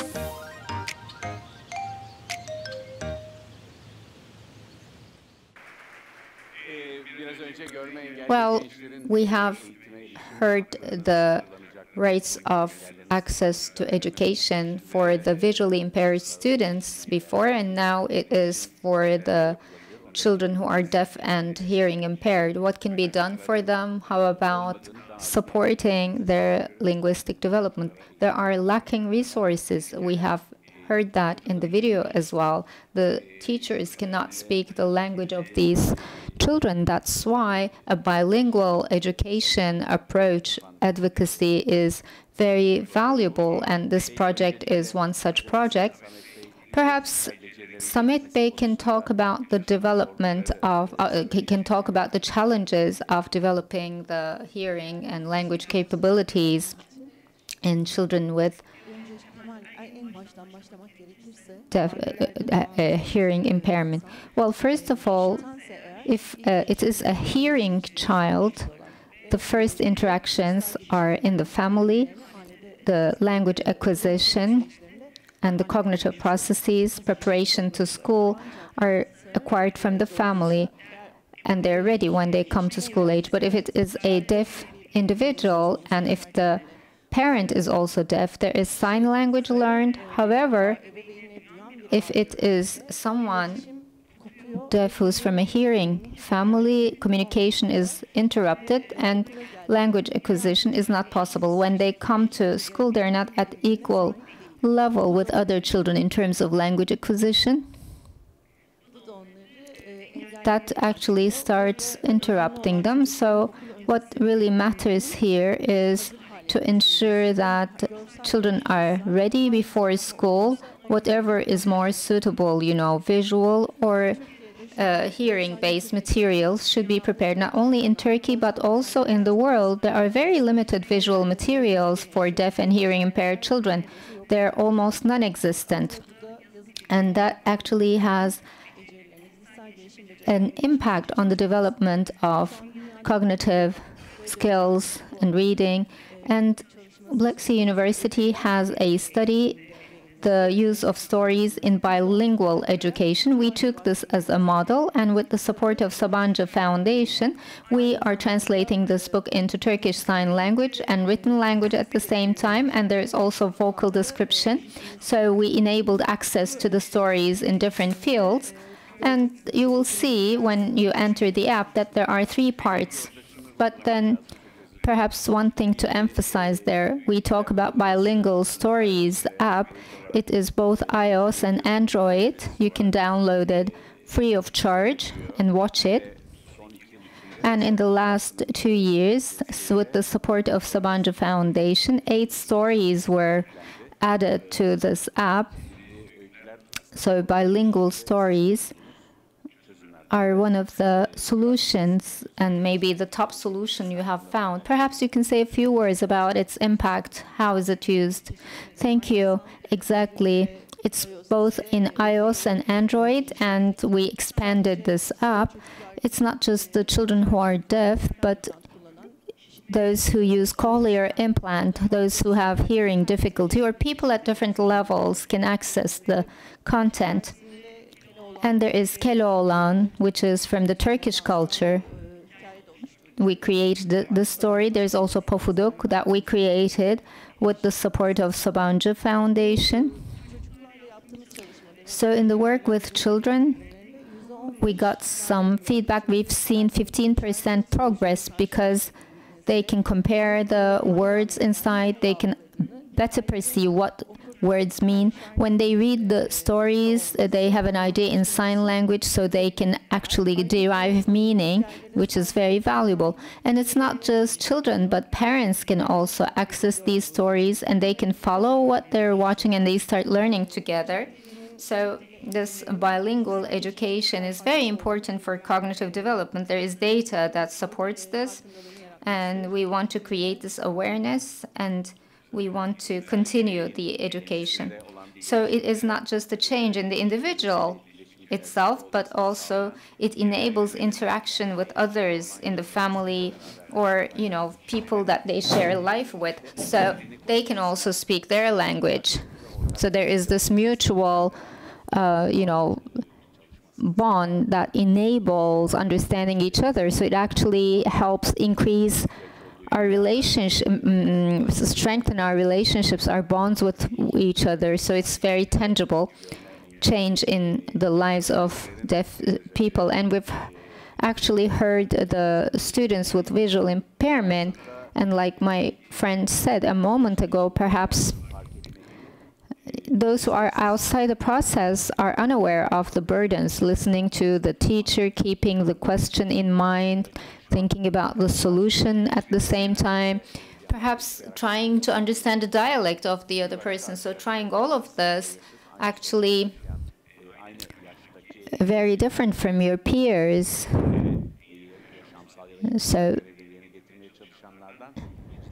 it's a serious negative difference. That's why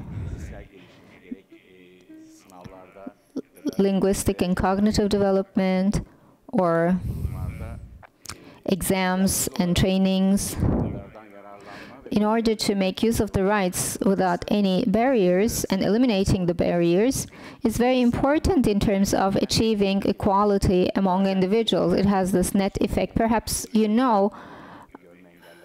I am very much involved with visually impaired people because of my family background, visually impaired, hearing impaired, or other children with other disabilities, mental disabilities, etc. I work with such children and youth.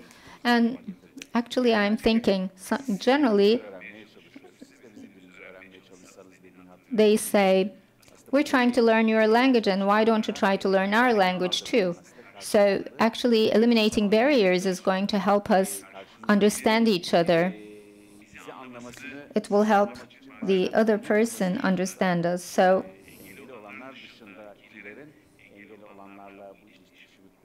for building this communication, those without disabilities should exert efforts to understand those with abilities. Thank you very much for all your work. Sabancı Foundation has this grant program, and that will hopefully be spread in the coming years. We haven't had the chance to discuss, but I'm sure there will be further progress. Thank you.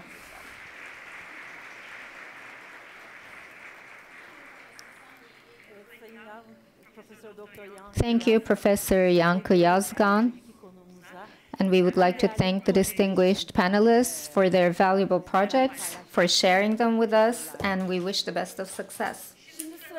Next is children and youth. You know, elections are on the way. First, the general elections, parliament and presidential election, and then there will be the local elections.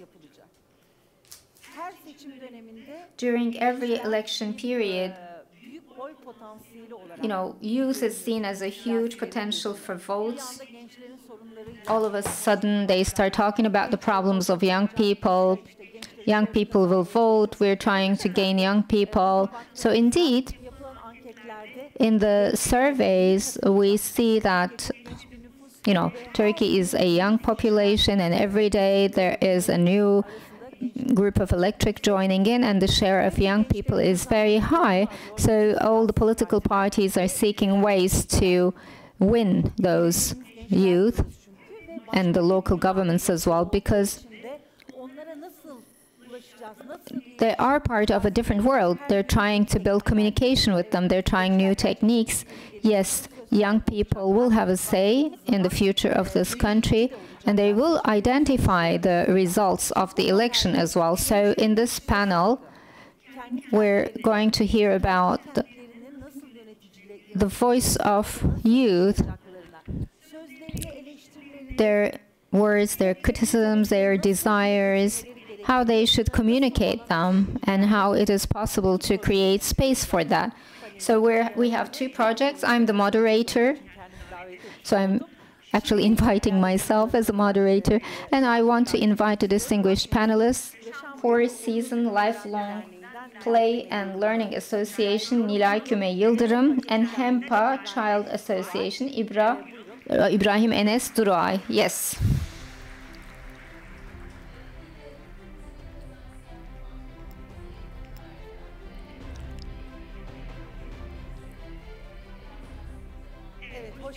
Welcome. Thank you. We heard very important and valuable projects so far. I believe that civil society can change everything in Turkey rather than high politics, because they're more at the local level, you know. They have this power and they have this leadership and they are a driving force. So I think that the NGOs can change a lot. And on the political side, local governments play a major role because they actually know what's really going on. They can touch children and women and people with disabilities and senior population. So the living spaces in urban areas, we're going to discuss this with Nilay Küme Yıldırım. 4 Seasons Lifelong Play and Learning Association is her association, and we're going to listen to her projects with her words. But first, let's watch a short movie. Let's see the general features of the project. Bir şehir kursam kapsayıcı bir şehir olurdu. Yaya ve bisiklet öncelikli olurdu kesinlikle. Adil ve herkesin kullanımına açık. Merkezsiz bir kent benim hayalimdeki kent. Gençlerin ve çocukların her düzeyde karar alma mekanizmalarına katılabilmeleri için çalışmalar yapıyoruz. Gençlerin yenilikçi, ihtiyaç temelli kent politikaları oluşturabilmelerinde aktif vatandaşlık becerilerini geliştirebilmelerini amaçlıyoruz. Kente dair yaya ulaşımı, bisikletli ulaşımında birçok eksiklikler var, erişim zorlukları var. Bu projeyle onların Eskişehir'deki sivil izlemelerini yaptım. Her kesimin, işte kadın, engelli, dezavantajlı, bütün grupların rahatça kendini kentte iyi hissedebileceği, sorununu çözebileceği konuların hepsi ulaşımda yatıyor. Gençlerin fikirlerine çok önem veriyoruz. Onlardan burada aktif bir vatandaş olarak geri dönüt almak bizim için çok önemli. Ben bir öğrenciyim, ben bir kadınım, ben bir gencim. Bunları temsil ettiğimin farkında olarak buradayım. Ve yansıtmaya çalışıyorum. Hayalimdeki değil, hayalimizdeki şehri tasarlayacağız burada. Buraya gelirken evet biliyordum yeni şeyler öğreneceğim. Bunu hani farklı insanların kentle ilgili farklı deneyimlerinden öğreneceğimi biliyordum. Ama bunun üstüne de katılabilecek şeyleri de gördüm. Mesela benim dün en çok ilgimi çeken şey insanların gözlem yeteneğiydi ve bunu paylaşmalarıydı ve daha sonra bunun üzerine tartışmamızdı. Kendi için bir şey yapmak beni mutlu ediyor. Düşündüğümüz şeylerin belli bir yerde yapıldığını görmek beni mutlu edecek ve diyebileceğim hani biz bunu düşündük, bu da yapıldı.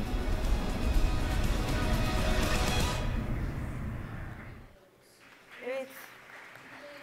İşte böyle değerli bir hanım. Yes, such a distinguished lady and a distinguished project. Welcome once again, Nilay Hanım. Seçim zamanı Well, during elections that they remember the young generation and they're just trying to save face by saying the youth is our, future, etc. But when it comes to decision-making mechanisms, we see that they're not there like women, they're lacking from the decision-making mechanism. So participatory democracy is what is really important. So could you please talk about your project in that sense? Like what kind of spaces could be created and how did you strengthen and develop this project?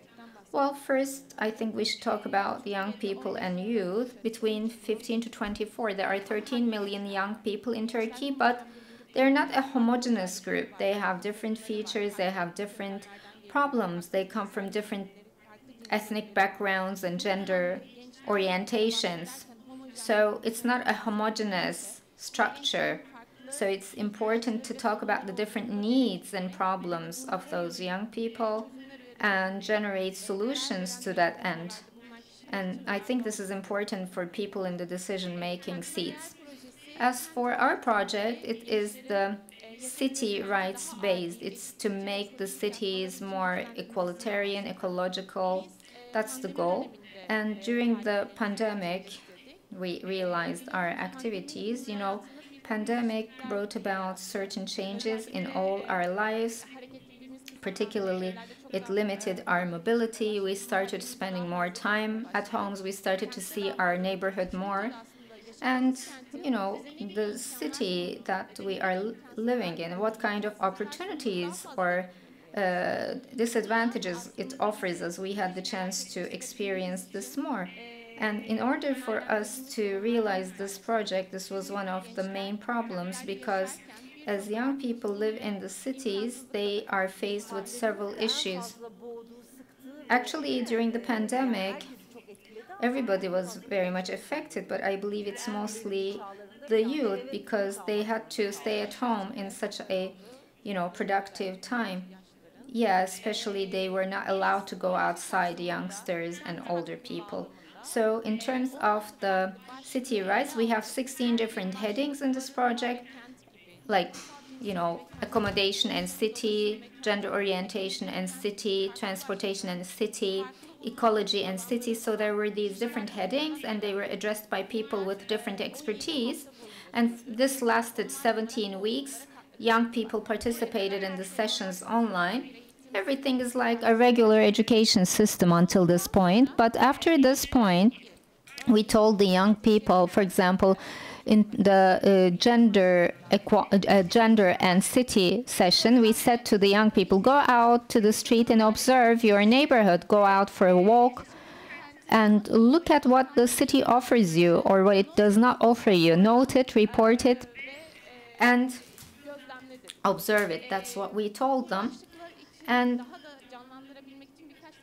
I can give some examples about that. For example, transportation and circulation. That was one of the headings. So we told a young person, go from point A to point B at the most crowded time of the day, on the weekend when the traffic is at this peak. Try to do this. Try to go to a play and try to use different modes of transportation. But if you try that at a different time of the week, what would be the difference? Please report the difference to us. So there were several differences. They said there aren't enough biking roads or the public transportation does not exist after a certain time. They observed these things. Yes, that's what I was going to ask. you know, the young people who are part of your project, if they come up with a list, what would the problems would be? I mean, how would you list them? What was the picture like? Well, I'm going to talk about the problems, but let me talk about the activities first, and in the end, I will talk about the problems and give the word to my colleague. Well, during this training, the young people observe their surroundings, and so what will they do with the findings? We had some partners in the municipality, Chile, Eskişehir Metropolitan Municipality. We had some partners there, and the young people got together with the local authorities in a camp. They shared their problems with the local authorities and tried to find solutions. This is important because the municipality was always this cold place for the young people. So it was not a place that had open doors from their perspective. So they listened to the young people there, which led to a change of opinion. And as for the municipality authorities, they were trying to reach out to the young people, but they didn't know how to do this, so they had the chance to contact the young people. So the two actors got together. And what kind of problems did they come up with? For example, one of the most important problems is shelter. They don't have enough space for accommodation. There is a problem, especially for university students, to find a place to stay. So they make some suggestions. You know, these social facilities can be some common living spaces, and this way it will be possible for more young people to find shelter. And one young person said, when we were talking about gender, during the Friday prayer, I have difficulty walking on the street. And actually, next to the mosques, municipalities can build a park, and everything could be easy. We could feel safer where we are living. Or when it comes to sports and city, they said all the municipality activities with regard to access to sports is for those younger than 18. We want this to be broader. Or when it comes to education, you know, it's always very limited, and the themes are generally the themes that are very familiar. But if we had the chance to access extensive training, or if they asked us what our needs are, and if they devised the activities in line with our needs, that would be more appropriate for us. That's what they said. Well, interesting. So it's shelter and training, education. How about freedom of expression, or, you know, developing such platform? Did they have such demands? Briefly.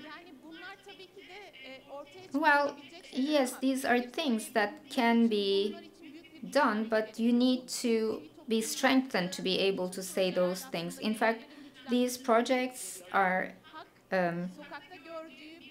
prioritizing the strengthening of individuals. So it takes what you said to notice that it's a rights violation. In fact, it's not a problem, it's a rights violation. Becoming aware of that is also associated with the freedom of expression. Well, if we have time left, perhaps we can look at the municipality's side. So let's go to Ankara from here. And we're with Enes Bey, HEMPA, Child Association. Is it the first child association in Ankara? So it is this project called Children, the Compass of the City. He's going to talk about the details, the participation of children to embrace the rights of the city. We're going to discuss those, but let's first watch our film about the project, and then Enes Bey can inform us further. Çocukların daha çok gezme şansı olsa çocuklar özgür olmuş olur. Bu çocukların adına özgür çocuklar denilir. Dünya daha iyi olur. Bu geziden sonra Ankara'yı artık daha çok iyi tanıyoruz. Geziden önce en sevdiğim yer Güzelhisar, yani köyümdü. Fakat geziden sonra en sevdiğim yer Ankara Kalesi oldu. Şehrimizin daha iyi olması için çevre kirliliğinin düzelmesini istiyorum. Kızılay'a hiç gitmedim, Kızılay'a gitmek istiyorum. Çünkü oralarda daha güzel şeyler var. Bugün maketimizde şehrimizi yaptık. Ankara'mızı güzelleştirmek için elimizden gelenleri yapmaya çalıştık. Daha yeşillik ekledik. Yani daha çok piknik alanı yaptık. Bugün Hempa Çocuk Derneği ile hayallerimizi gerçekleştirdik. Orada yeşillikler azdı, biraz yeşillikler yaptık. Ve orada evler çok fazlaydı. Oradaki evleri azalttık. Bir tane maket yaptık. Yeşillik yoktu, biz ağaç ekledik, çimenleri ekledik. Bak orada makette müzenin etrafının açık olmadığını gördüm. Orası sıkışmış olduğundan bu yüzden açık hava müzesi olsaydı daha güzel olurdu diye düşündüm. Biz bu derneği kurduğumuzda hepimiz çocuktuk ve zaten bu düşünceyle yola çıktık. Çocuğu en iyi çocuk anlar düşüncesiyle. Mülteci grupla, dezavantajlı, sosyoekonomik durumu düşük çocuklarla çalışıyoruz. Şu an Akyurt'tayız. Akyurt'ta Güzelhisar Ortaokulu'ndayız. Çok güzel bir projeyi geride bıraktık. Çok mutluyuz.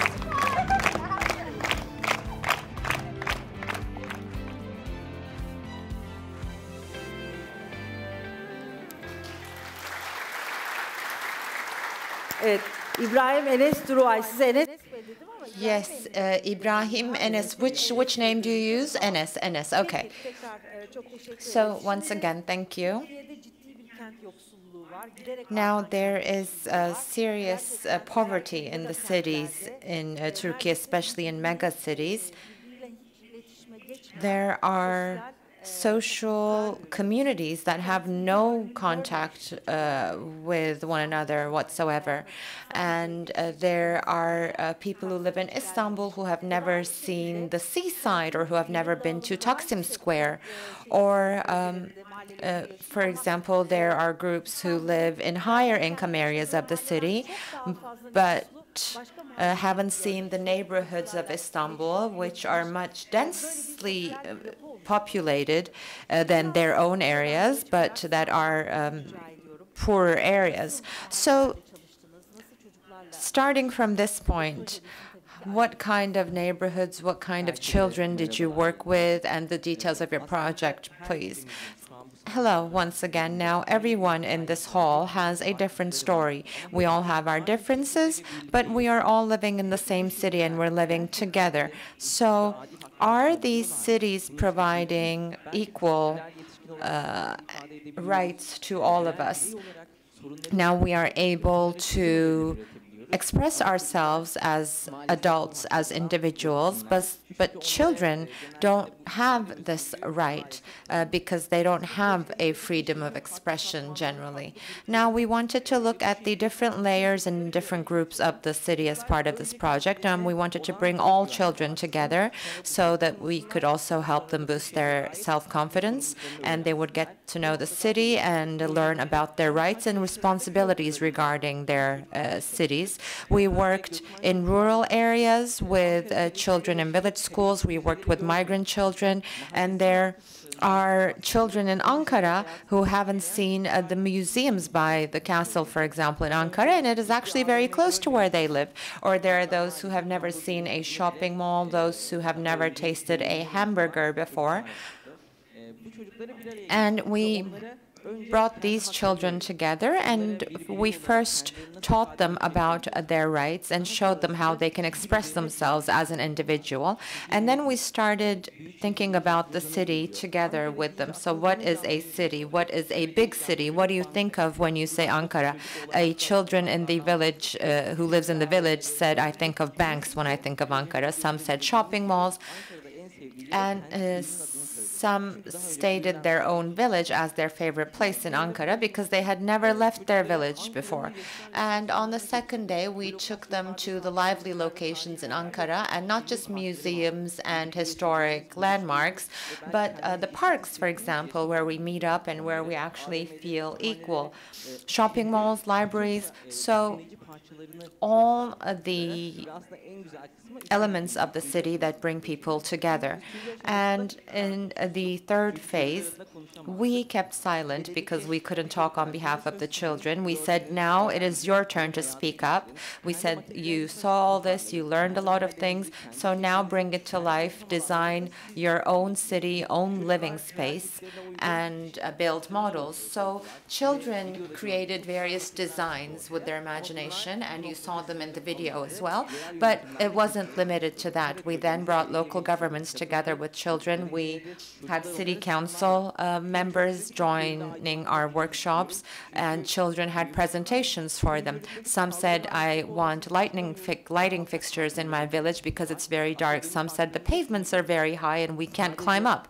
And basically, when we look back, we see that these demands are not just making the city a livable place for children, because lower pavement elevations, for example, are a need for persons with disabilities as well. Better lighting is a need for women to feel safer as well. So from that point on, we called this kids the compass of the city, because if the kids become the compass of the city, then we can build livable cities for everyone. And of course, we ran into Sabancı Foundation at that point. Once again, I would like to thank Ms. Güler Sabancı on behalf of the Sabancı family and all of the team in the foundation. This was very important for us. Now, I don't want to be repeating what was already said, but Sabancı really paved the way for us, and they walked with us on that journey, and they made us feel worthy. I mean, throughout this journey, we really felt them say, yes, you are doing a great job, and we are supporting you with the name Sabancı. This was very valuable for us, and we saw how valuable it was in the field activities as well. Yes, well, children and youth are much better at observing things, definitely. I mean, those high pavements are a problem for all of us because we have problems with insensitive and irrespectful drivers and shop owners, so everyone basically who ruins the setting. So this project, both for participating children and for volunteers, what was the impact it had? What was the feedback you received? How did they internalize it? Now, first of all, the sense of belonging to the city was very important for us because, yes, we live here all together, but some people experience the city more while others don't have equal rights. So we wanted to strengthen the feeling of belonging in children, because if they feel that they belong to the city, they won't throw something on the floor, or when they break a toy in the park, they will feel bad about it, or they won't be harming stray animals. So for that reason, we brought together children from different socioeconomic groups, and we first of all introduced the city to them so that they develop a sense of belonging. And we didn't only give them we also gave them some tangible outputs, because there was a child in a wheelchair who couldn't climb up on the pavement because there was no ramp. And when this was stated, the mayor, for example, had a ramp built right away. It is actually a very simple step taken by a local authority, but it was life-changing for that child. So that's what we saw. So things that are very simple for us can change the lives of children. I mean, yes, we are a handful of people here. Maybe we can't change the entire world, but we can change the world of each of these children, and we want to be able to do this all together. Yes, that's very true. Thank you very much. A great applause for both projects. Now we have a very little amount of time left. So as a finale, for children and young people to be part of the decision-making mechanism in cities, for them to be taken into account when making decisions. If I was to build a sentence like this, what would you say? Youth and children should be part of decision-making because, well, children and youth are also rights owners. That's why they should be part of decision-making processes. And it is only them that can express their needs and demands. Okay, very briefly, do you really believe that local governments are listening when they come across this project? Yes. Yes, so it is influential. Yes, that's what I was trying to ask. So they don't just listen and walk away, but it actually creates an impact. Okay, same for you. Children and youth should be part of decision-making processes because we saw that they have the right to express themselves and they can actually do that. They are capable of it. So let the children be so they can express themselves. And the political authorities should not talk on behalf of children and young people anymore because we can do that for ourselves. I am a 22-year-old college student. I was 16 when we established the HEMPA Child Association. And it is the only organization in Europe that is founded by children who are member of the European society as well, and that's what we are working towards the rights of all children. And I had my notes here, but I forgot to talk about them. We have this booklet. We wanted to prepare this booklet to voice the demands of children, and this is basically a little guideline, a booklet for all municipalities going beyond Ankara. And we also had a map prepared for Ankara, and we wanted to provide an interactive city experience for children with this. And we hope that more children and youth become part of decision-making mechanisms, and we have more activities like this in other cities as well. Thank you for listening.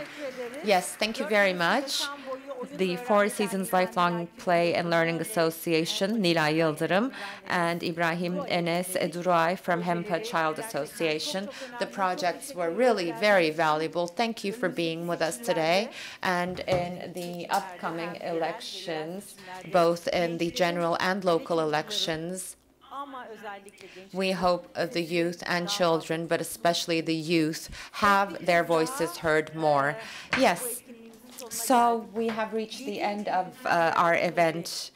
We heard 7 different projects. All of them were very valuable. They've all marked their names under huge differences, and they have created hope, and they have told us that tomorrow's will be better. Next year, hopefully, we will be together again in October, and we will have very exciting projects again. This is the end of our day today. Thank you for being with us. I know you have loads of question marks in your mind. Maybe you have comments, maybe you want to add something, you want to share your experiences.